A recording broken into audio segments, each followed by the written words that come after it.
week on Motoring 90.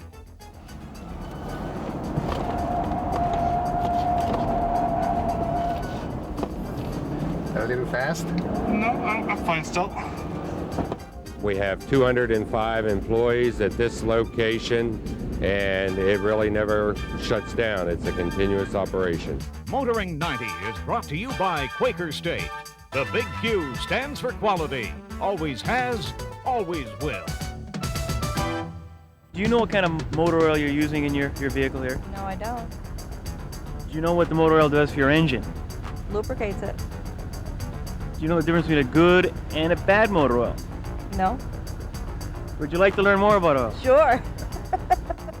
Well, as you may have gathered, we're going to be talking about oil, among other things, this week on Motoring 90. And the place to talk about oil is in the oil capital of the world, Oil City, Pennsylvania. This is the area where oil was first discovered and where most of today's technology was pioneered. But we're going to begin our story on oil by traveling out of state. We're going to go west about 2.5 hours. Let's go.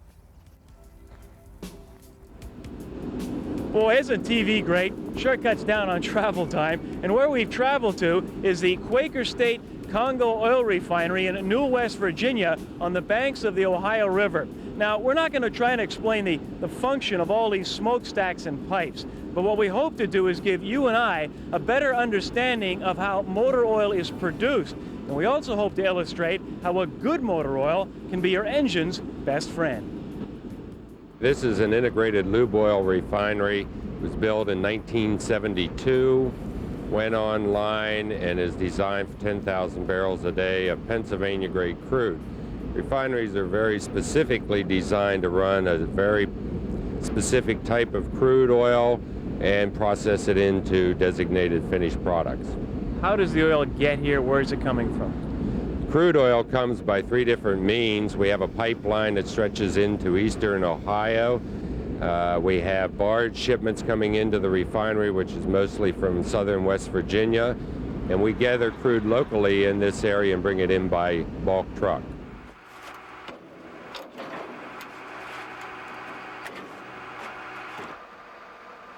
The refinery runs 24 hours a day, 7 days a week. We have 205 employees at this location, and it really never shuts down. It's a continuous operation. That barrel of crude oil, just how much of that actually can you use to be refined into motor oil? Well, in the Pennsylvania-grade crude, it's a very high yield of base stocks. We usually end up with around 30% from each barrel that ends up material that can go into motor oils and other lubricants. Crude oil also has materials that make gasoline, diesel fuel, home heating oil. Pennsylvania-grade crude is a paraffinic type crude, so we also get some waxes that we sell for further processing to other manufacturers.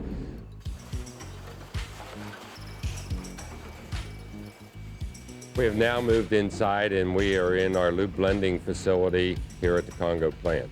This is where we automatically blend motor oils of various grades. We do that by compounding several base stocks and additives and homogenizing them into one mixture. Blending a motor oil started back when the combustion engine first came into play. Needed a lubricant that would keep that engine cool. And in the early days, they used to take an empty tank, fill it with one component, then add the second component, and then maybe a third component, and blend that tank, test it, make sure that it met the specifications, and then they were ready to transfer it as a finished motor oil. Today, we do this continuously online, automatically keeping track of each component as it goes into the grade. From the time the crude oil leaves the well, it is undergoing quality control tests, and those tests continue even after the oil is blended and ready for packaging. We're in the quality control laboratory. This is the area in which we test the quality of all the processes that are in the Quaker State refining operation.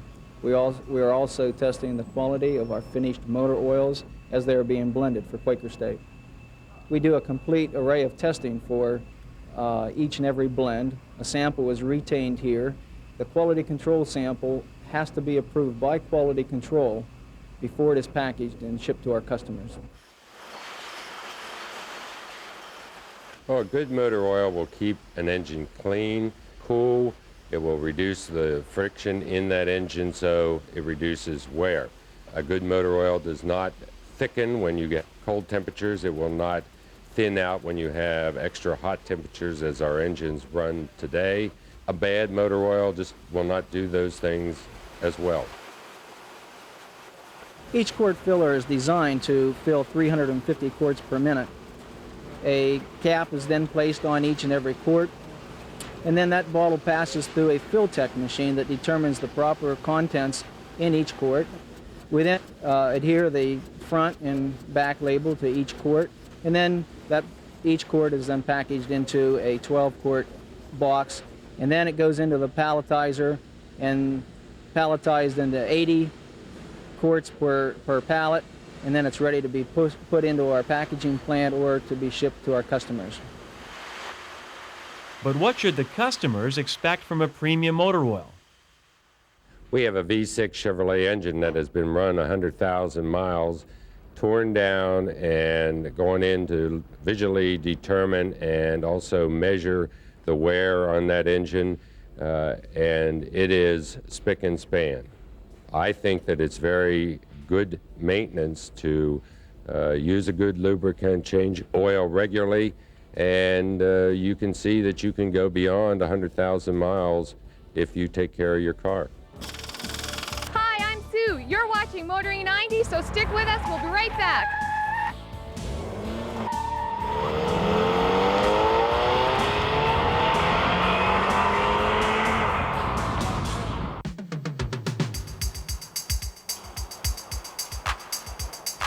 Test Drive with Graham Fletcher. A couple of weeks ago, I was challenged to find a truly affordable sports car. This week on Test Drive, we look at one that I think fits the bill very nicely, the 1990 Isuzu Impulse. Now, GM's acquisition of Lotus will certainly help this car in the pylon testing because Lotus actually designed the suspension in this car. On paper, the Isuzu's 1.6-litre 16-valve twin-cam engine produces 130 horsepower. On the road, the car does not perform with the zeal one would expect from an engine that produces this sort of power. In fact, below 3,000 RPM, the engine felt decidedly flat. Now, in fairness, though, this symptom is endemic of small multi-valve engines because they lack the low-end torque required to offer any real sort of pickup. This situation was compounded by the automatic transmission our test car was equipped with. Generally speaking, automatics tend to absorb more power than standard transmissions during the transfer of power from engine to the drive wheels. The net result was rather lethargic performance off the line, but once moving and above that 3,000 RPM mark, the performance improves considerably. In the acceleration test, the best time we managed was just under 10 seconds to the 100k mark. The Lotus design suspension system is teamed with a good set of low-profile tyres. The result is an extremely agile vehicle with remarkably good handling characteristics. During the pylon test, the Isuzu bobbed and weaved its way through the course as well as any vehicle I've tested, including the mid-engined MR2. The downside is that the car becomes a little temperamental on broken pavement, transferring a lot of the harshness onto the occupants. The Impulse features a four-wheel disc brake setup. This system requires an unusually high amount of pedal pressure to find the threshold. This makes the system a little difficult to modulate at first, but once you become accustomed to this quirk, they function very well. We recorded stops that averaged 116 feet from 80 kilometers an hour. Not great, but adequate. The automatic transmission in our test vehicle featured normal, economy, and manual modes. The normal and economy modes function as usual. The manual position allows the driver to select their own shift points. This does help performance, but means you must sacrifice the automatic kickdown. This is more than inconvenient under normal driving conditions. My suggestion, leave it set in the normal mode. That way you get the best of both worlds. The instrument cluster is clean, clear, and laid out in logical fashion, meaning all information is easily retrieved. The primary driving controls all fall readily to hand. However, the secondary controls like the radio, the ventilation, and power window controls have been placed out of arm's length, making them a little awkward to reach. This and the fact that they sit below your usual line of sight makes them awkward to operate and forces you to take your eyes off the road occasionally. The Impulse is typical of all 2+2s in the fact that the rear seat room is cramped and better suited to providing extra storage space rather than seating capacity. With the seat folded down, the available trunk space is more than generous for a car of the Impulse's dimensions. The front seats offer superb comfort, providing ample lateral support and generally add to the overall driving ambience offered by the car. It's time for my pet peeve, and on the Impulse it's to do with the door handles. Firstly, the location and the way they operate make it awkward to get in and out of the car. Secondly, the lift-over height to get anything in and out of the trunk is high, to say the least. Anyway, now to the scoreboard for the ratings of the 1990 Isuzu Impulse. Despite the relatively lazy 10 seconds required to reach the 100k mark, the engine is lively enough to make the Impulse seem quicker than it actually is.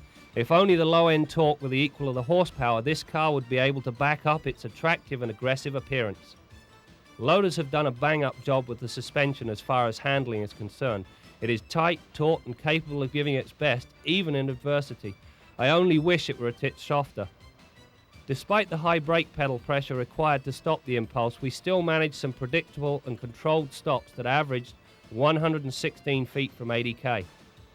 There was some wind noise at higher speeds, but all in all, the overall noise level is more than acceptable for this type of car. The Impulse's lack of low-end punch was more than compensated for in the fuel economy. We averaged a superb 32 miles per gallon or 8.8 litres per 100 kilometres. When Colin Chapman founded Lotus, his main aim was to take ordinary cars and transform them into true performance cars. The legacy he left certainly benefits this car. Let's hope that General Motors takes full advantage of their access to Lotus and all the good things the name brings to cars that are graced with this prestigious emblem. Despite my criticisms, I did enjoy driving the Impulse, and it is worthy of a look if you're in the market for a sports car.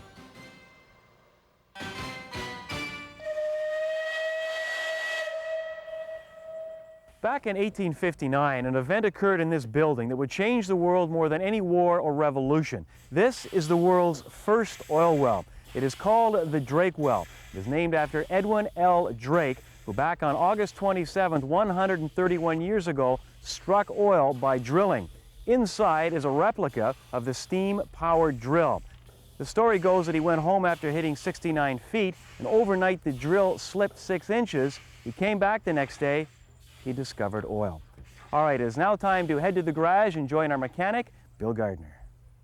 Now, supposing you've just done a tune-up on your car and you've still got a hesitation, flat spot, stumble, or stall condition that you can't seem to sort out. The problem may be more obvious than you think. It may be right in front of your face when you open the hood. This is the fresh air duct that brings cool outside air from forward of the radiator. For every 10 degrees of air temperature that we can drop, we can get an extra 1 horsepower out of the engine. Now, how important is cool air to your engine?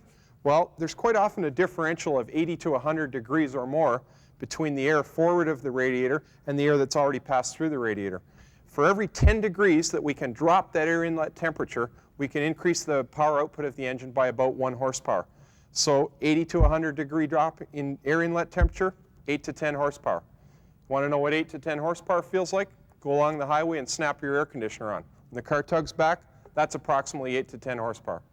The other half of this equation is the hot air duct and stove that collect heated air from around the exhaust manifold and bring it up this flexible tube and into the air cleaner on cool or damp days in order to make the car carburate well and pull away without any stumble or hesitation. This system also acts to prevent carburetor icing in the wintertime. Now, how does this system function? Well, this little ambient sensor here is the brain of the system. It senses the temperature of the inlet air, the air that the engine is trying to mix with fuel. And it moves a door in this air cleaner snorkel and either takes outside air, fresh air, or heated air from the exhaust manifold. It's very important that we get that heated air on cold, damp days or at startup to make the engine carburate properly. Okay, here's how the sensor acts to blend this air. It closes a damper out in the air cleaner snorkel. We're looking right through the business end of the air cleaner snorkel right now. On a cold day, or when you first start your car, it closes that damper completely to outside air so that it's only heated air brought up from the exhaust manifold that enters the engine. As the engine warms up, the damper slowly opens to blend the cool outside air for maximum power. Or it can move anywhere in between to get a mixture of the two. Now there's several simple tests you can make on your car to determine if this system's functioning properly. Start the car when it's cold, pull the cold air hose off, and look down the air cleaner snorkel. Make sure that the damper door closes to bring heated air from the exhaust manifold. Feel the air cleaner snorkel after a minute or two. It should start to get warm as it brings in that heated air. Let the car warm up thoroughly. The damper door should spring open and bring cold air through the fresh air duct. Also, check the ducts themselves, the hoses and the ducts involved in this system. Make sure they're not ripped, torn, or missing, and replace any bad ones. That'll cure 90% of your drivability problems.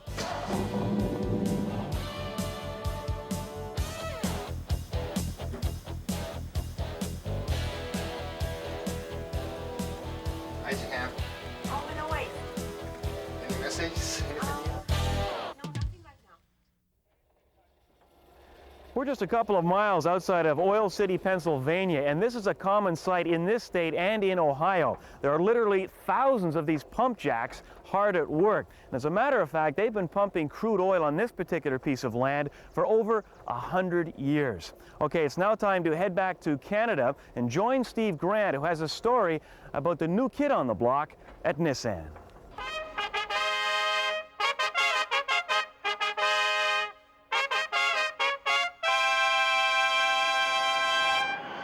A trumpet fanfare might be a little premature, but foreign automakers are having a little bit more success in the showroom. An 11% gain is the result of huge strides by Honda and Volkswagen. Nissan is one of the few Japanese imports that actually saw sales drop in May, and that's where this man comes in. Eisuke Toyama, or Ace as he prefers, is the president of Nissan Canada. He took the job just 5 months ago after stints in Japan, Los Angeles, and Vancouver. In my entire career, I've been in sales and marketing side of car business, and especially with Nissan, and especially in the overseas operations in North America. And I was in Vancouver for 7 years, in LA for 4 years, in Detroit for 2 years, and now back in Toronto. Somehow I like Canada very much. You know, I really feel comfortable. The people are nice, and it's a tough market, you know, there are lots of competition, but I'm really enjoying Canadian, living in Canada and working in Canada. Do you think there's still a perception that the Japanese cars are better made? Well, it's not just a perception. I think, you know, all the surveys show that things going wrong per 100 cars. I think Japanese makes have still some advantages. North American cars are, getting better and better, but Japanese cars are not just sitting still. You know, we are improving too. So I think, you know, Japanese cars from quality, durability, reliability standpoint, you know, we have some advantages. He's imparted very much his own management style in the company. First of all, he's quite unusual for a car company president in that he is a genuine car enthusiast, and he projects that enthusiasm, and it's certainly become part of the lifestyle in the company, enthusiasm for cars and so forth. He's also a very good communicator, very vocal, unusual in some senses for a Japanese executive in that he tends to speak his mind, speaks out, shows a distinct element of leadership, and it's good fun to work for. The Infiniti Q45 is Nissan's first stab at the luxury car market. We won't see it in the Canadian showrooms until September, but recently the media got a sneak peek. And for Ace Toyama, it was a chance to do some first-hand testing.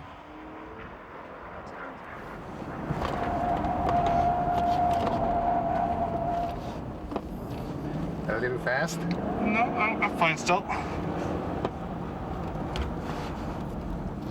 Oh yeah, this is a fun course. This is the first time I drive here, but it's a really nice course.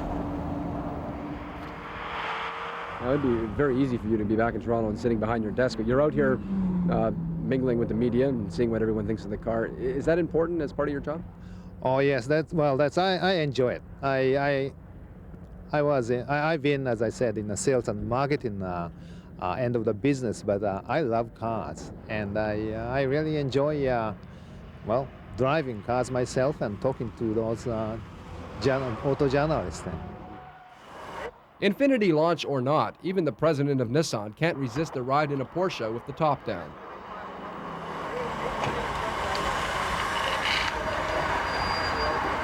What did you think of the Porsche?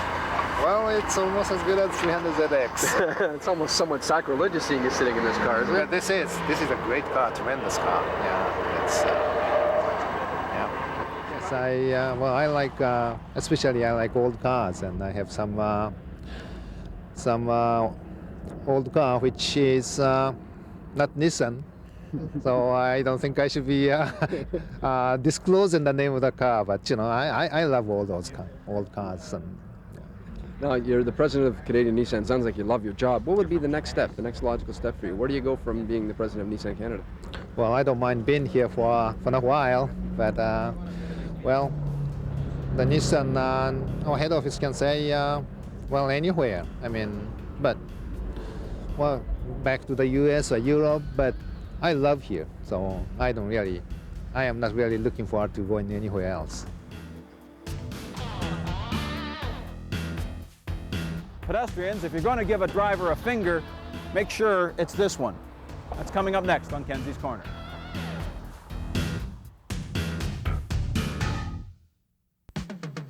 Kenzie's Corner with Jim Kenzie. Recently on Kenzie's Corner, I talked about motorists having to share the road with bicycle riders. Well, there's another component of the traffic situation we have to be aware of, and that's pedestrians. Now, the attitude towards pedestrians varies across this country of ours. In Vancouver, if you so much as stick your toe out onto the traffic, they screech to a halt and wave you across very politely. In Montreal, on the other hand, if you so much as venture off the sidewalk, you're likely going to end up as a notch on some cab driver's steering wheel. Here in Toronto, we take a middle ground. We have these things called crosswalks. The idea is that you point your arm like this. The traffic is supposed to stop, and when it does, you walk across the street. That guy didn't do it. The idea is that traffic is supposed to stop for you and not run you down, and yet this system takes up less time than a regular traffic light would. Now, there's a certain amount of etiquette involved in crosswalk action. You should not stand at the edge of a crosswalk and just 10 feet before the car gets there, fire your arm out like this, force him to lock up his brakes. As you just saw a moment ago, sometimes they don't stop even when you give them lots of warning. From the driver's point of view, the important thing is to keep aware. Don't just develop tunnel vision and look down the street. Be aware of what's going on around you on the sidewalks as well. Another concern that we have on multi-lane streets like we have here, if a car is stopped at a crosswalk, you cannot pass him. It not only is illegal, it's also very dangerous for the pedestrian involved. Another warning for pedestrians, unless you have the nerves of a bullfighter, make sure you get your arm out and make sure the traffic stops before you venture into a crosswalk. And by the way, if you do get hit, make sure as you fall, your arm is extended so at least the driver will be charged with a violation. This is Jim Kenzie for Motoring 90.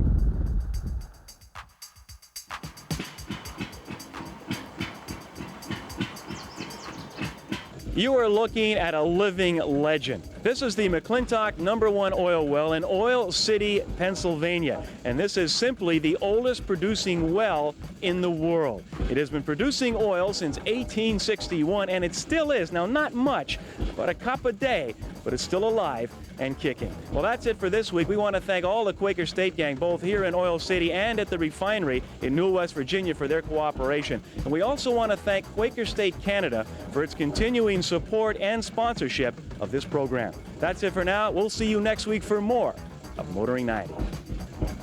Motoring 90 is brought to you by Quaker State. The big Q stands for quality. Always has, always will.